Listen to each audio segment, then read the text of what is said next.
Entonces con nuestra reunión. ¿Se está oyendo mi voz? Sí, profe. Ok, continuamos. Decíamos entonces que los demandantes de fondos van a ser fundamentalmente las empresas, los gobiernos y la familia, ¿cierto? Fundamentalmente entonces nos vamos a dirigir a las empresas, ¿de acuerdo? Ok.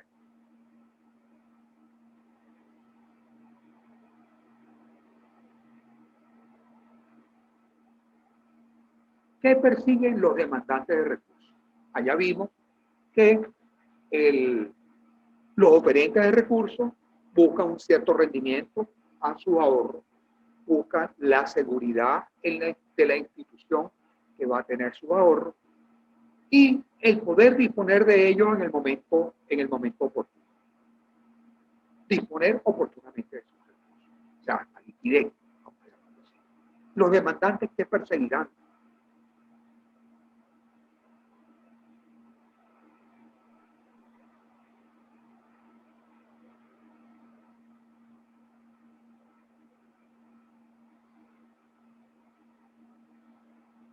¿Alguien me ayuda?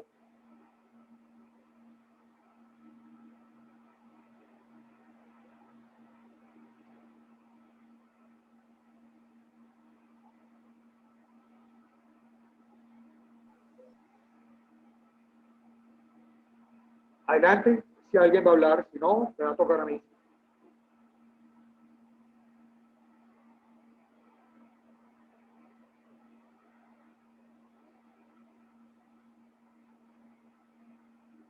Somos representantes de una empresa.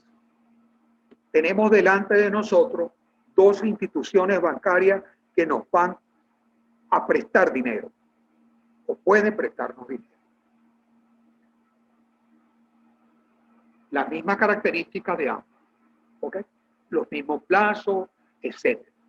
Una nos está cobrando el 10% y la otra nos está cobrando el 8%.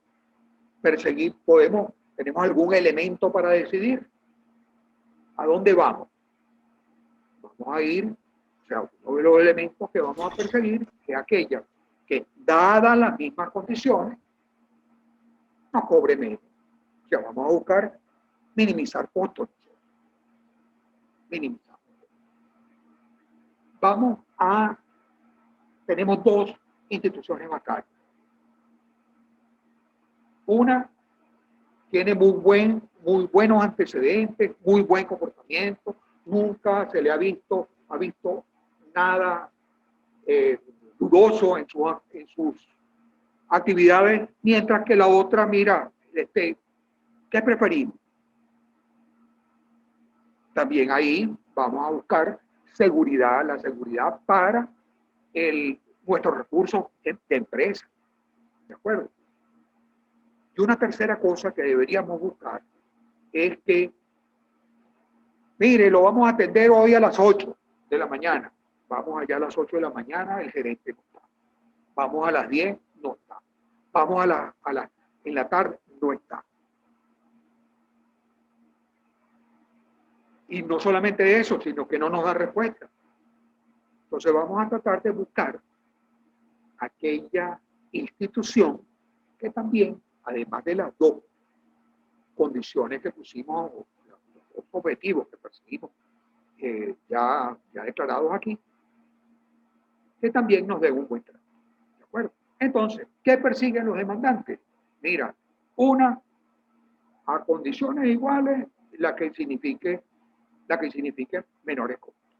Dos, donde corramos el menor de los riesgos. Y una tercera cosa, que la calidad del servicio, la puntualidad. Mire, el préstamo lo va a tener usted el día 24 del mes que viene. Bueno, está bien, 24 del mes que viene, eso es número puesto. ¿De acuerdo? Eso es así. Pero no que el 24, el 22, el 30. No. ¿Ok?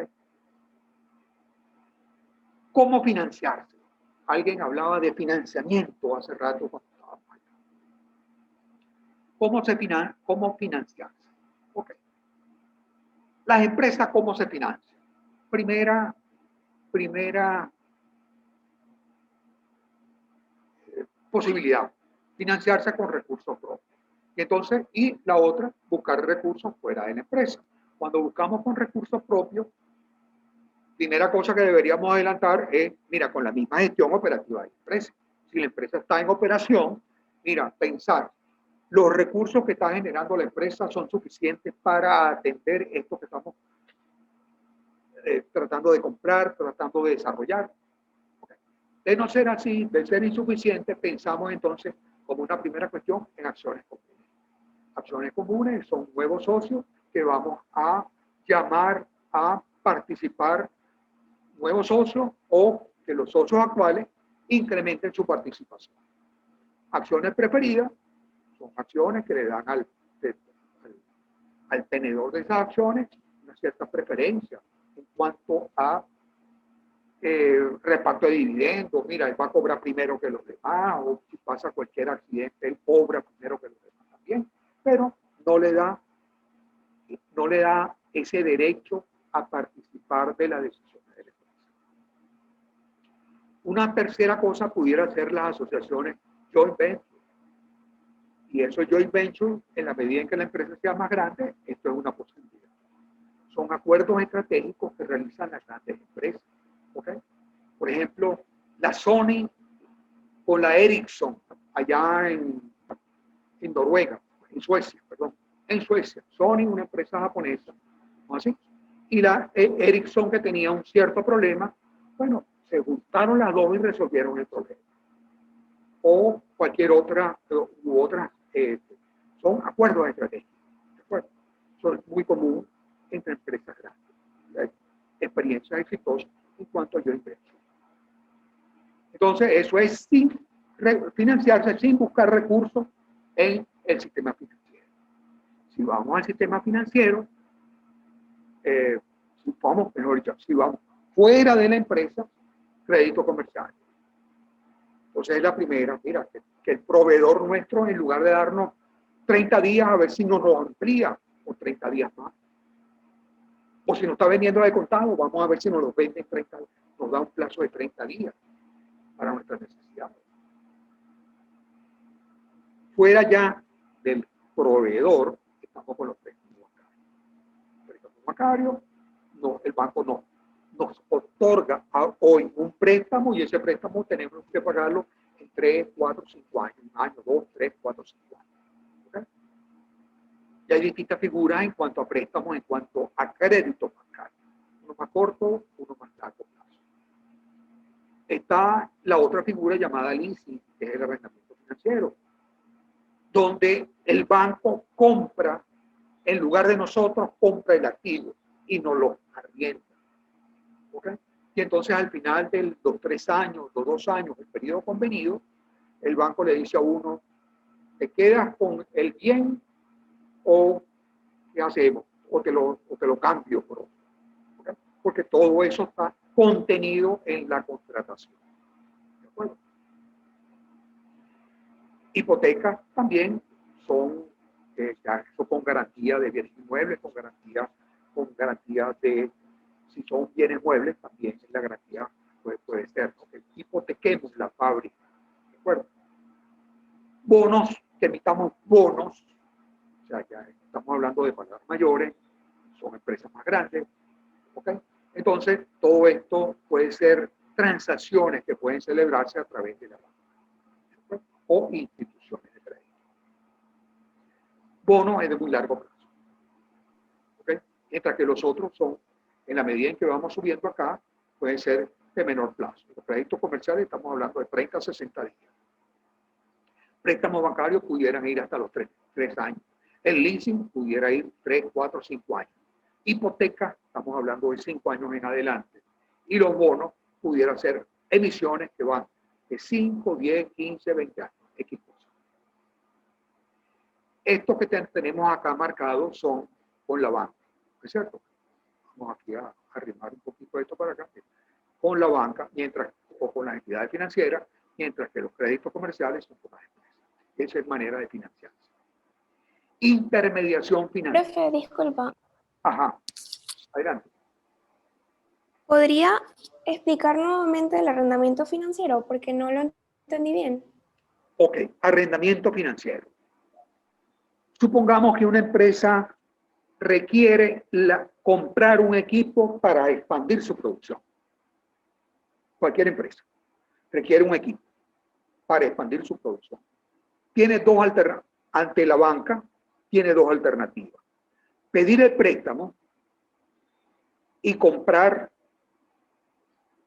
el bien y le queda pagando al banco el préstamo, o la otra. El banco compra el activo para él.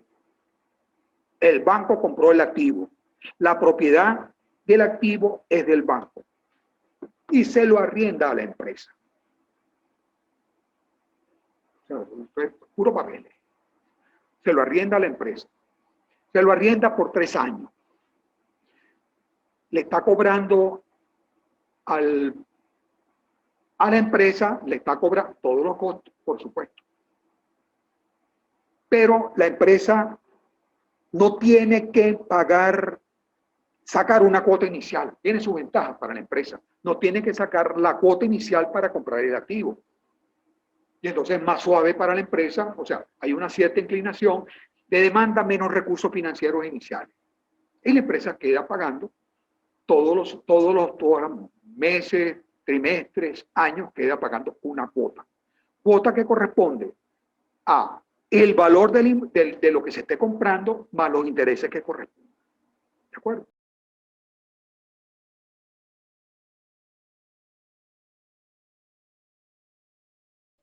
Profe, tiene el micrófono apagado.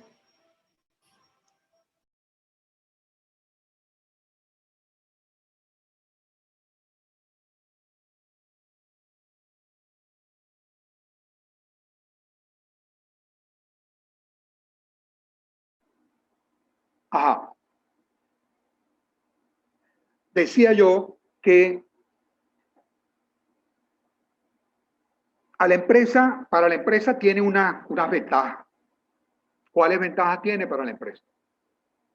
No necesita sacar dinero de la cuota inicial. Es más suave para la empresa ponerse en el activo que quiera adquirir. Puede utilizar también todo este pago que esté haciendo la empresa, lo puede utilizar para reducir el pago de impuestos sobre la renta. O sea, ahí hay algo que se puede aprovechar desde el punto de vista fiscal. ¿Ok? Y entonces, al final, la empresa puede decir, me quedo con ese equipo o me lo cambian por otro, inclusive, dependiendo de la contratación que se haga. Supongamos que estamos hablando de computadores, una empresa que requiere grandes computadores o requiere un computador.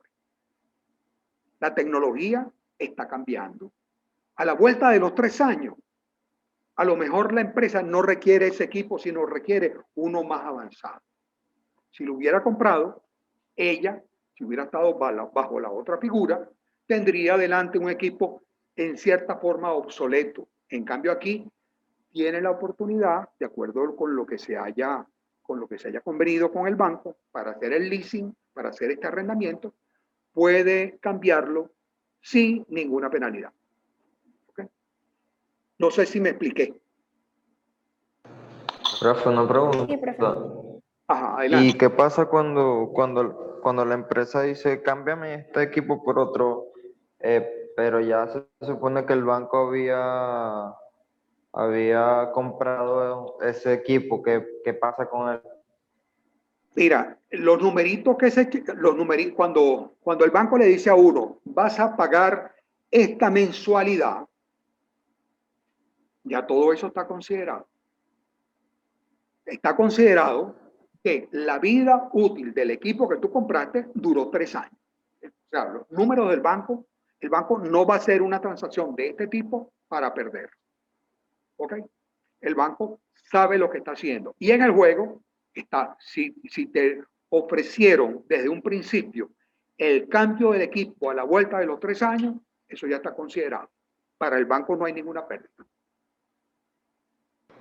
No, sí, claro, claramente, pero en el sentido de que entonces a lo largo de todos esos pagos, obviamente eso viene con interés, viene con fracciones del monto total del equipo, todo eso. El arrenda, Pero una vez que pasa todo el tiempo, ajá, una vez que pasa todo ese tiempo, entonces le ponen otra máquina a la empresa y ellos quedan con esa máquina vieja. y la vendieron. Todo eso está programado. Ah, ok. Gracias, profe. Ahí no hay pérdida para el banco. No hay pérdida para la institución. Todo eso está considerado. ¿Ok? Yo lo que no me acuerdo es si alguno de los grupos tiene el leasing como trabajo. No me acuerdo. ¿Ok? Es posible que sí. Ok. Entonces seguimos compartiendo pantalla.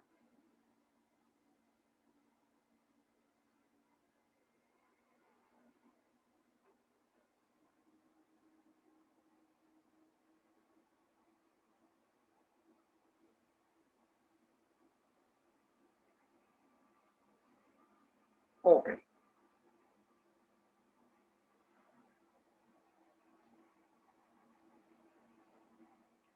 Intermediación financiera.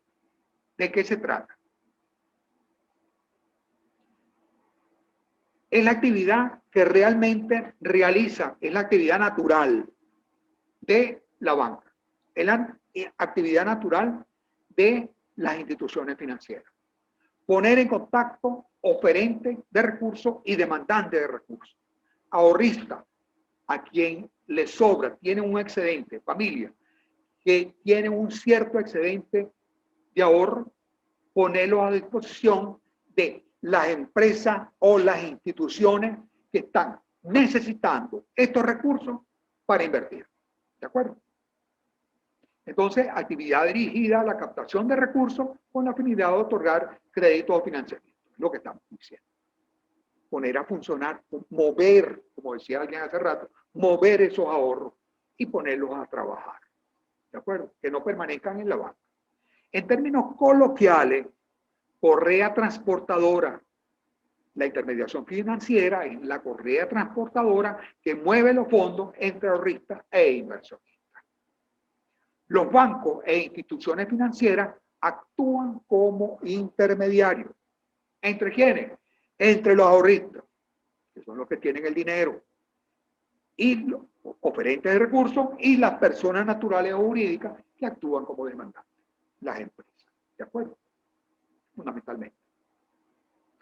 Por naturaleza, la intermediación financiera debería constituir la actividad fundamental de todo banco. El banco está llamado fundamentalmente a hacer eso, captar ahorros y colocarlos en forma automática, colocarlo en las empresas que están requiriendo eso para invertir. ¿De acuerdo? Desintermediación financiera. ¿De qué se trata la desintermediación financiera?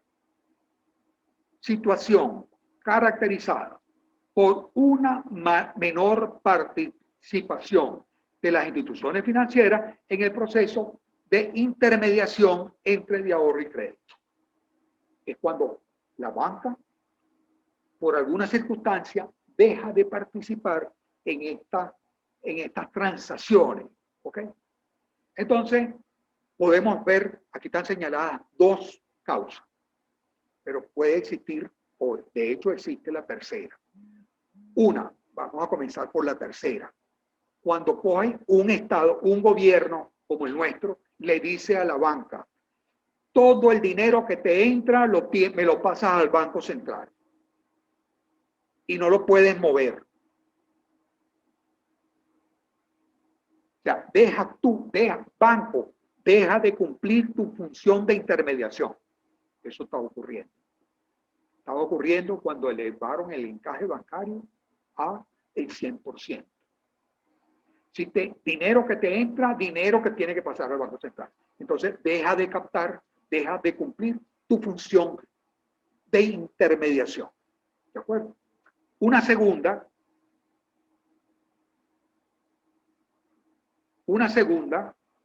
es cuando los propios ahorristas van directamente a las instituciones o agentes de inversión en lugar de utilizar a la banca u otras instituciones financieras. Por ejemplo, un gran ahorrista, a lo mejor una empresa transnacional que le sobren los recursos, o uno de estos millonarios que le sobren los recursos, ¿qué hacen? En lugar de ir a la banca, van directamente a los fondos de inversión, o van directamente a la empresa que quieren comprar, o donde quieren invertir. Y entonces, mira, en la medida en que eso ocurra, ¿sí? Pero esto no puede ser riesgoso para los inversionistas. También puede ser riesgoso para los inversionistas, por supuesto que sí. ¿Cuántos fondos no se han perdido por ahí? ¿Ok? En todo hay riesgo. En todo hay riesgo. Ya vamos a ver esto, ¿no? ¿Sí? Entonces, que el mismo ahorrista, que el mismo inversionista diga, me olvido de la banca. ¿Ok? Veamos la tercera que nos aparece acá y después hacemos el comentario. Los bancos, es la otra.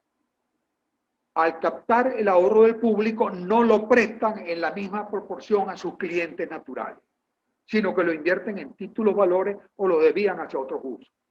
Yo el ejemplo que utilizo es, tenemos un banco en una región, en una localidad, que capta los ahorros de la familia de esa localidad. En esa localidad hay empresas que están necesitando préstamos, están necesitando recursos para invertir, o sea, para expandir su producción. Y llega el banco y no le presta a esas, recibe el dinero de los ahorristas, pero no le presta a esas empresas, sino que lo desvía a otros usos más rentables para él. ¿No es cierto?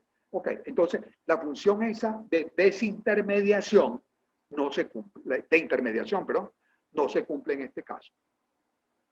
No se cumple en la misma proporción. Captó los ahorros, pero los ahorros no fueron.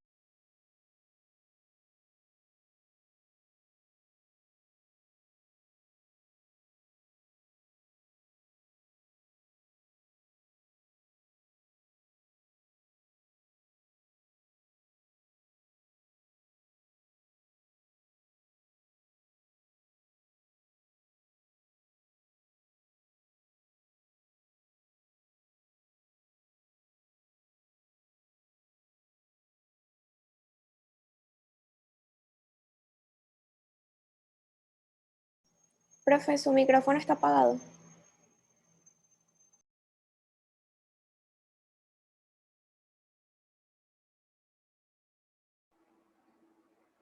Decíamos, ¿se oye? Decíamos que, Sí, ahora sí. sí, decíamos que el banco se olvidaba de sus clientes naturales y desviaba sus recursos hacia otras partes. ¿De acuerdo? Ok. Cosas que están pasando hoy.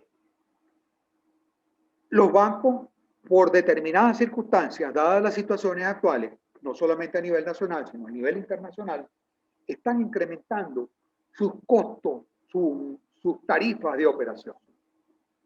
Entonces, tarifas de operación que están obligando a la gente, están obligando a las empresas a buscarse alternativas distintas. Y una de esas alternativas es ir a las criptomonedas, donde cuando los bancos, cuando las empresas están, o los usuarios de este tipo de moneda están haciendo transacciones, no tienen que pagarle comisiones a la banca. ¿Ok? Entonces, lo que viene pudiera ser algo que va a transformar el mundo financiero. Si esto, o sea, si sigue creciendo como lo hemos venido viendo desde 2010, 2009, hasta esta parte, han venido creciendo las transacciones con las criptomonedas. ¿Ok? Eso, si sigue aumentando, le ocasiona problemas fundamentales a la banca. Y entonces la banca, en la medida en que tiene menos negocio, se inclina a elevar, para mantener su rentabilidad, ¿no es cierto? Se inclina a elevar sus tarifas, cuestiones de este tipo. Entonces, hay esa situación de por medio. ¿De acuerdo?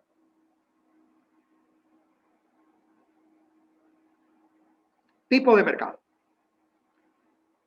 Tenemos dos clasificaciones. La primera clasificación, mercados primarios y mercados secundarios. Cuando hablamos de mercados primarios, son aquellos mercados donde se colocan las emisiones de bonos, las emisiones de acciones por primera vez, donde se colocan las emisiones. Se abrió la emisión y los mercados y lo va a un mercado primario. En tanto que el mercado secundario es aquel donde las transacciones sucesivas se hacen en ese mercado. Ejemplo, la Toyota saca una emisión de bonos. ¿Dónde los coloca? ¿A través de qué? A través de mercados primarios. Se hace la emisión. Se coloca la emisión. Las transacciones sucesivas, cuando el dinero, cuando esas acciones o esos bonos pasan de una mano a otra, se realizan en los mercados secundarios. ¿Ok? Además de estos mercados, existen los mercados organizados y no organizados. ¿De acuerdo? Vamos a explicar un poquito más. Vamos a leer lo que nos tiene acá los mercados primarios y secundarios y pasamos a ver los organizados y no organizados. Mercado primario, también llamado mercado de emisión, es aquel mercado en el que se emiten valores negociables y en el que, por tanto, se negocian los títulos por primera vez. Mercado secundario se denomina así a aquella parte del mercado financiero de capitales dedicado a la compra-venta de valores que ya fueron emitidos en una primera oferta pública o privada en un mercado primario. Entonces, estos mercados secundarios es donde se hacen las transacciones. Mira, yo quiero vender mis acciones que tengo en General Electric. Bueno, las vende en este mercado secundario. Quiero comprar las acciones de Apple. Las compra en este mercado secundario. ¿Ok? Entonces, es un mercado que contribuye. Lo importante es lo que viene ahorita. Este mercado contribuye a elevar la liquidez del sistema.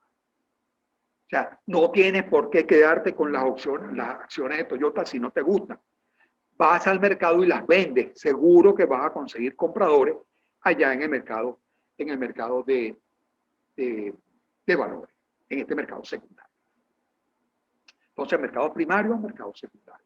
Mercado primario, donde se emite la acción, donde se realizan las emisiones de acciones, donde se realizan las emisiones de bonos. Mercado secundario, donde se realizan las transacciones sucesivas. ¿Okay?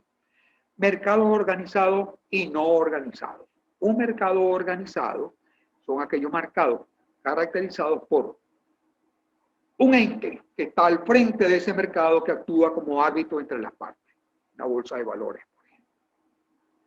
Las transacciones que se realizan en ese mercado son estandarizadas en lo correspondiente a monto, fecha de vencimiento, calidad y condiciones de entrega.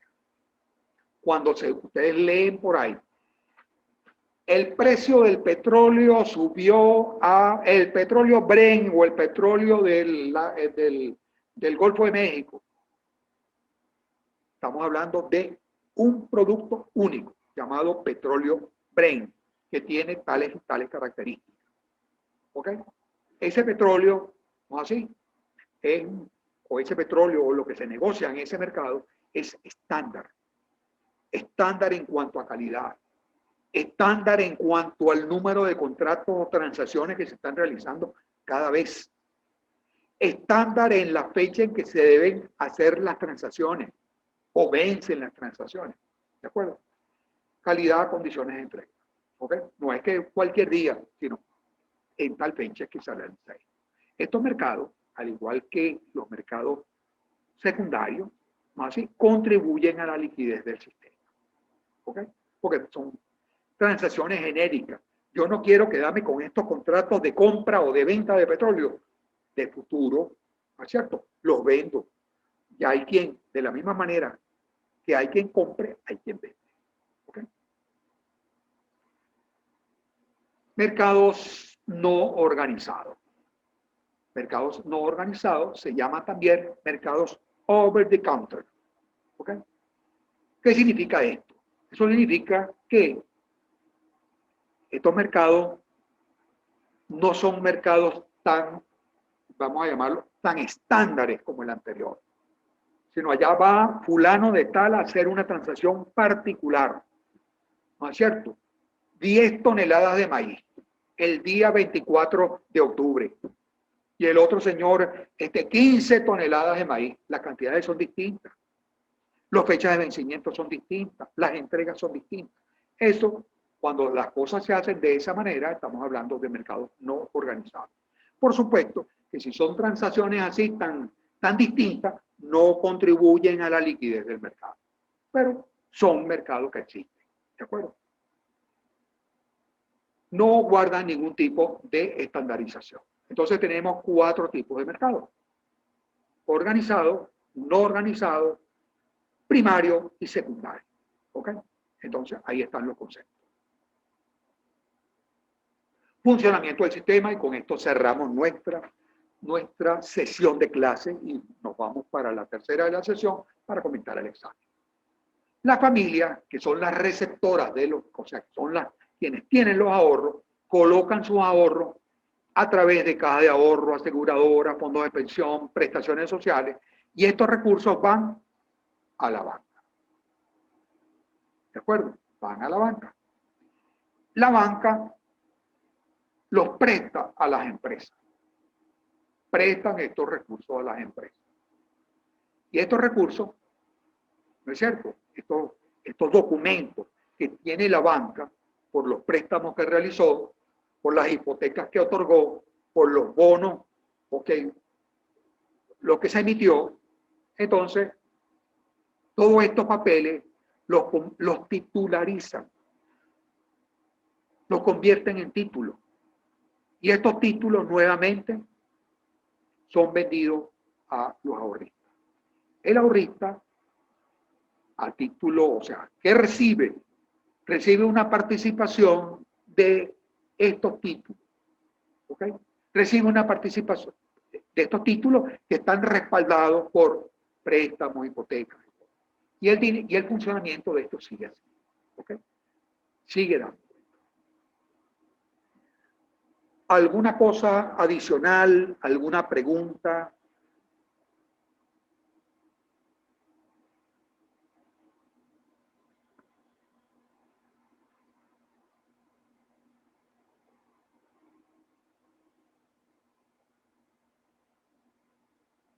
¿Lo tenemos claro entonces? ¿Podemos cerrar la clase?